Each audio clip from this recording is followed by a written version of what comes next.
आज राजिम को बड़ी सौगात मिलने वाली है। राजिम रायपुर मेमू ट्रेन का शुभारंभ होगा। 18 सितंबर से राजिम से रायपुर ट्रेन शुरू हो जाएगी और सीएम विष्णुदेव साय हरी झंडी दिखाकर रवाना करने वाले हैं। तो देखिए, बड़ी खबर यह है कि राजिम को बड़ी सौगात मिलेगी।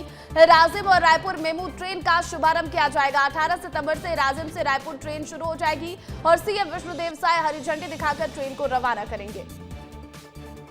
इधर सीएम विष्णुदेव साय के आज का एक खास कार्यक्रम रहने वाले हैं। दोपहर 12 बजे स्टेट डेंटल कॉन्फ्रेंस 2025 में शामिल होंगे सीएम। निजी होटल में स्टेट डेंटल कॉन्फ्रेंस 2025 का शुभारंभ होगा और दोपहर 1 बजे जशपुर के लिए सीएम रवाना होने वाले हैं। गृह क्षेत्र बघिया में ही रात्रि विश्राम सीएम करने वाले हैं। तो बड़ी खबर सीएम विष्णुदेव साय को लेकर है। आज कई खास कार्यक्रमों में सीएम शिरकत करते नजर आएंगे। दोपहर 12 बजे स्टेट डेंटल कॉन्फ्रेंस 2025 में शामिल होंगे। निजी होटल में स्टेट डेंटल कॉन्फ्रेंस 2025 का आयोजन आज होना है, जिसमें सीएम शिरकत करेंगे। उसके बाद दोपहर 1 बजे जशपुर के लिए सीएम रवाना होंगे और गृह क्षेत्र बगिया में ही रात्रि विश्राम करेंगे।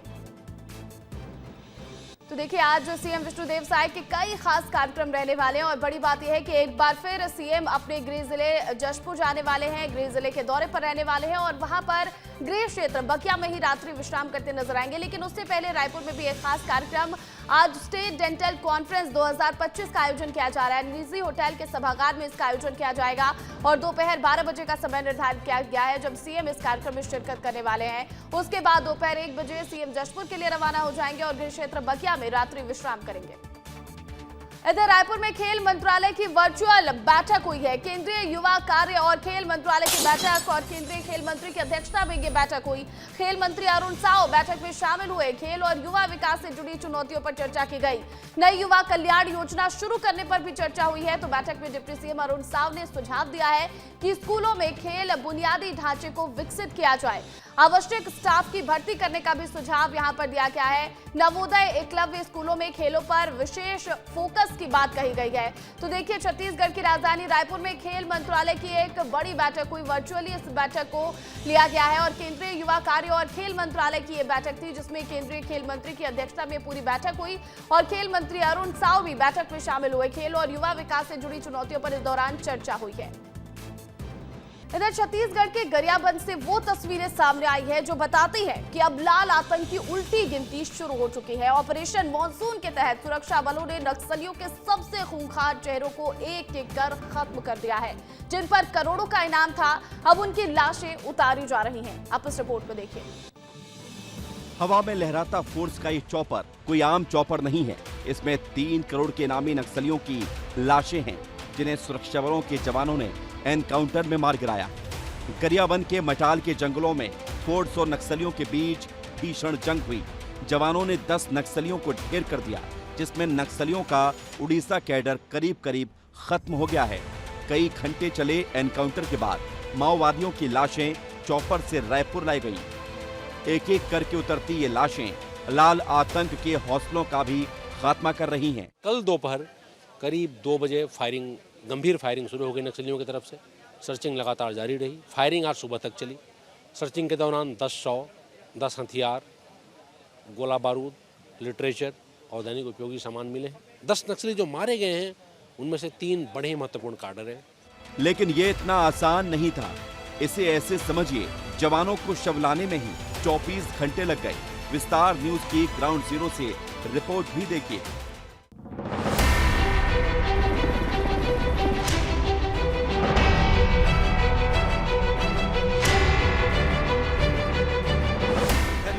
मटाल क्षेत्र में सुरक्षा बल के जवानों को बड़ी सफलता मिली है और विस्तार न्यूज भी ग्राउंड जीरो पर पहुंच चुका है।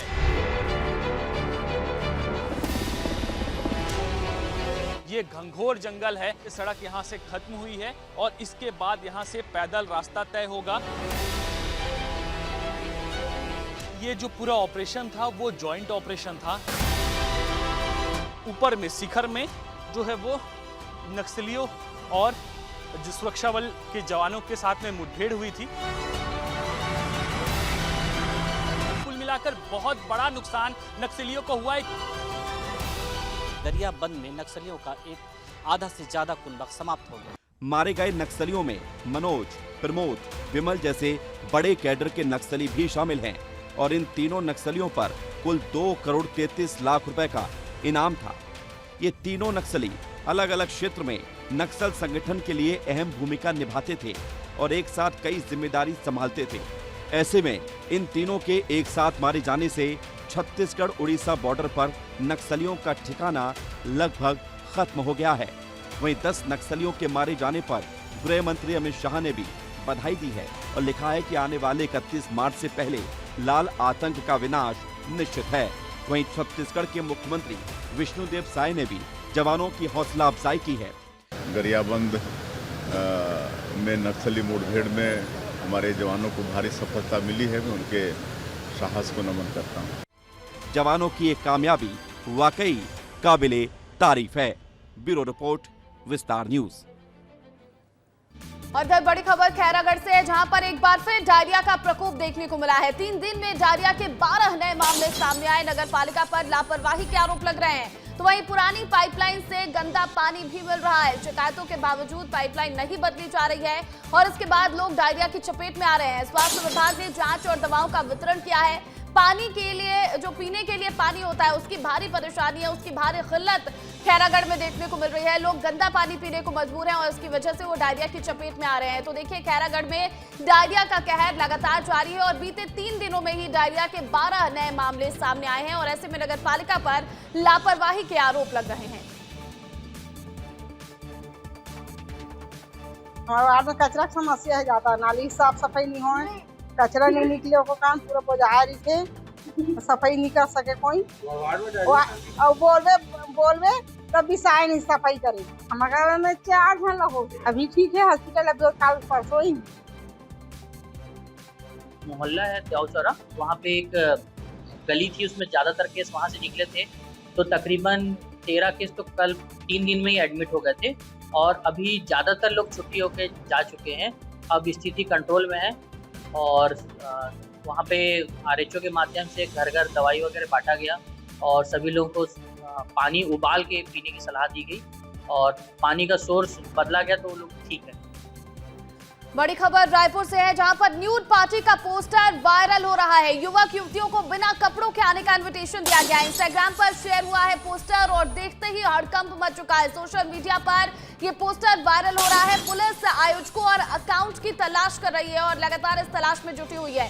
तो देखिए, बड़ी खबर आपको बता दें रायपुर से, जहां पर न्यूड पार्टी का पोस्टर वायरल हुआ है। आपको बता दें कि सोशल मीडिया पर एक अकाउंट के जरिए इस पोस्टर को जारी किया गया है। इसमें युवक युवतियों को बिना कपड़ों के आने का इन्विटेशन दिया गया है। इंस्टाग्राम पर यह शेयर किया गया है पोस्टर और उसके बाद लगातार पुलिस महकमे में भी हड़कंप मचा हुआ है। लगातार पुलिस अकाउंट के बारे में तलाशी कर रही है और आयोजकों को भी तलाश रही है। खबर पर अधिक अपडेट के साथ हमारे सहयोगी नितेश गर्ग जुड़ गए हैं। नितेश, ये जो पोस्ट वायरल हो रहा है, इस पोस्ट को लेकर कोई जानकारी मिल पाई है क्या? किस तरह से पुलिस इस मामले में कार्रवाई कर रही है? बिल्कुल, देखिए, सिंफुल राइटर नाम की आईडी से इसको शेयर किया गया है और इसमें बहुत सारे जो है पोस्टर्स बनाए गए हैं। House, pool party, stranger party और तमाम तरीके की चीज़ें लिखी गई हैं। Sinful writer, erotic tales and private shows और तमाम चीज़ें लिखी हुई हैं। जिस तरीके से ड्रग्स मामला गरमाया था, यही नहीं, इस पोस्ट को जो है एडसेंस के द्वारा रन भी कराया गया था रायपुर में। ऐसे में तमाम लोग जब देखा, तमाम लोगों ने सभी स्तब्ध रह गए। आनंद फानन में साइबर की टीम जो है सक्रिय हुई और इस आईपी एड्रेस को जो है ट्रेस किया जा रहा है, इस मैसेज को मेटा के द्वारा संपर्क करके। तो इस तरीके से देखना होगा कि आने वाले समय में ये किसके द्वारा पोस्ट किया गया था। कहीं ना कहीं ये कोई कुत्सित प्रयास तो नहीं था, कहीं ना कहीं माहौल बनाने वाला या कुछ ऐसा हो तो नहीं रहा था, क्योंकि इससे पहले देखा गया था कि वेडिंग थीम में एक पार्टी रखी गई थी, जहां नकली शादी की थीम पे जो है एक क्लब ने पार्टी का आयोजन कराया था। तब भी खूब हंगामा हुआ था, बखेड़ा हुआ था। और इस तरीके से अब ये न्यूड पार्टी का पोस्टर, क्या वाकई न्यूड पार्टी होने वाली थी या सिर्फ ये एक पुलिस को कहीं ना कहीं भ्रमित करने का जाल था, ये तो बाद में स्पष्ट होगा। लेकिन मंसूबे कहीं ना कहीं साफ नहीं थे। जिसने भी ये पोस्ट किया है, जिस तरीके से एडसेंस लगाया है, कहीं ना कहीं राजधानी के माहौल को खराब करने की कोशिश की गई है। माहौल खराब करने की कोशिश है और इसीलिए पुलिस पूरी तरह से एक्शन मोड में नजर आ रही है और लगातार पुलिस सर्च कर रही है कि आखिर ये पोस्ट किसकी तरफ से किया गया, आयोजक कौन है और अकाउंट ये किसका है। बहुत शुक्रिया तमाम अपडेट के लिए। इधर बालोद में मुरम के अवैध उत्खनन मामले में राजस्व अमले ने बड़ी कार्रवाई की है। कलेक्टर के निर्देश पर एसडीएम, तहसीलदार और पटवारी ने औचक निरीक्षण कर मौके पर पहुंचकर अनुमति के अतिरिक्त की जा रही खुदाई को रोका है। खदान में हाइवा और जेसीबी से जारी अवैध खुदाई पर तत्काल रोक लगा दी गई है। तो साथ ही जिस जमीन की अनुमति मिली थी उसके अलावा दूसरी जगह खुदाई करने के मामले में जांच शुरू कर दी गई है। पटवारी और तहसीलदार को रिपोर्ट तैयार करने के निर्देश भी एसडीएम ने दिए हैं। तो वहीं विस्तार न्यूज ने इस पूरे मामले में खबर प्रमुखता से दिखाई थी और इसके बाद अब बालोद में अवैध खनन पर एक्शन होता हुआ नजर आ रहा है। लगातार शिकायत मिलने के कारण आज फील्ड विजिट के दौरान यहाँ पर उपस्थित हुई और मैंने देखा कि जो शिकायतें हैं वो सही है। यहाँ इनको परमिशन मिली है 3 खसरों की, 635, 642, 644/2 की। बट यहाँ पर जो अवैध मुरुम उत्खनन हुआ है उसका खसरा नंबर 889 है, जिसकी इनके पास कोई परमिशन नहीं। हम लगातार 1 से सवा घंटे हो गए यहाँ पर, हम उनसे डॉक्यूमेंट मांग रहे हैं बट उन्होंने कोई भी डॉक्यूमेंट नहीं दिया है इसका। इधर धमतरी में देर रात गंगरेल पहुंचा है दंतैल हाथी। बडिया रिजॉर्ट पहुंचा दंतैल हाथी और हाथी को देखकर पर्यटकों में दहशत का माहौल बना हुआ है। वन विभाग का निगरानी दल मौके पर मौजूद है। हाथी को रिजॉर्ट से खदेड़ने में सफलता मिल गई है। दर्जनों गांव में हाथी की आमद पर अलर्ट जारी है। तो लगातार अलग अलग शहरों में हाथियों का आतंक देखने को मिल रहा है। अब धमतरी के गंगरेल में दंतैल हाथी पहुंच गया, जहां पर बडिया रिजॉर्ट में दंतैल हाथी पहुंचा था और रिजॉर्ट में जितने भी लोग थे, जितने भी पर्यटक थे, उनमें दहशत का माहौल देखने को मिला। जिसके बाद वन विभाग की निगरानी टीम वहां पहुंची और हाथी को रिजॉर्ट से खदेड़ दिया गया है। वहीं दर्जनों गांव में हाथी की आमद पर अलर्ट जारी किया गया है। और इधर रायपुर में कांग्रेस की वोट चोर गद्दी छोड़ रैली का आयोजन हो रहा है। 16 से 18 सितंबर तक पदयात्रा करेगी कांग्रेस और प्रदेश प्रभारी सचिन पायलट इसमें शामिल हो सकते हैं। वरिष्ठ नेता भी पदयात्रा में शामिल होंगे। 16 सितंबर को रायगढ़ से कोरबा तक यात्रा चलेगी, तो 17 सितंबर को मुंगेली से बेमित्रा तक ये यात्रा रहने वाली है। 18 सितंबर को कवर्धा से दुर्ग तक यात्रा निकाली जाएगी और रैली में सभाओं का भी आयोजन किया जाएगा। तो लगातार वोट चोरी के मुद्दे को कांग्रेस उठाती नजर आ रही है। लगातार कांग्रेस इसे लेकर प्रदर्शन कर रही है और खासकर छत्तीसगढ़ में अलग अलग जगहों पर आम सभा का आयोजन भी किया गया था। तो अब एक बार फिर 16 से लेकर 18 सितंबर तक कांग्रेस इसे लेकर पदयात्रा पूरे प्रदेश भर में करने वाली है। तो वहीं छत्तीसगढ़ में सेवा पखवाड़ा बनाएगी प्रदेश बीजेपी। 17 सितंबर से 2 अक्टूबर तक सेवा पखवाड़ा बनाएगी बीजेपी और पीएम मोदी के जन्मदिन पर कार्यक्रम का आयोजन रखा गया है। मंडल स्तर तक बीजेपी के नेता कार्यक्रम में शामिल होंगे। शैक्षणिक संस्थाओं में पीएम मोदी की जीवनी दिखाई जाएगी। संगोष्ठी, स्वच्छता अभियान का भी आयोजन किया जाएगा। नमो पार्क विकसित करने का भी काम किया जाएगा। कार्यक्रम में कार्यकर्ता और वरिष्ठ नेता शामिल होने वाले हैं। तो छत्तीसगढ़ में सेवा पखवाड़ा बीजेपी मनाने वाली है। 17 सितंबर से लेकर 2 अक्टूबर तक सेवा पखवाड़े का आयोजन किया जाएगा और प्रधानमंत्री नरेंद्र मोदी के जन्मदिन पर कई कार्यक्रमों का आयोजन भी छत्तीसगढ़ में देखने को मिलेगा।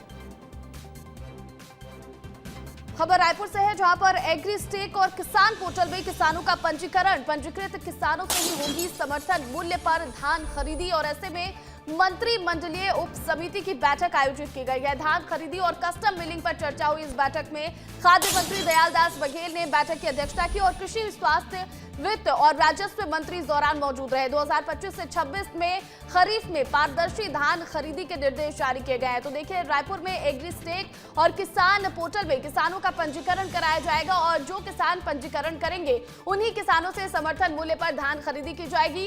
इसे लेकर मंत्रिमंडलीय उप समिति की बैठक आयोजित की गई और धान खरीदी और कस्टम मिलिंग पर इस बैठक में चर्चा हुई है।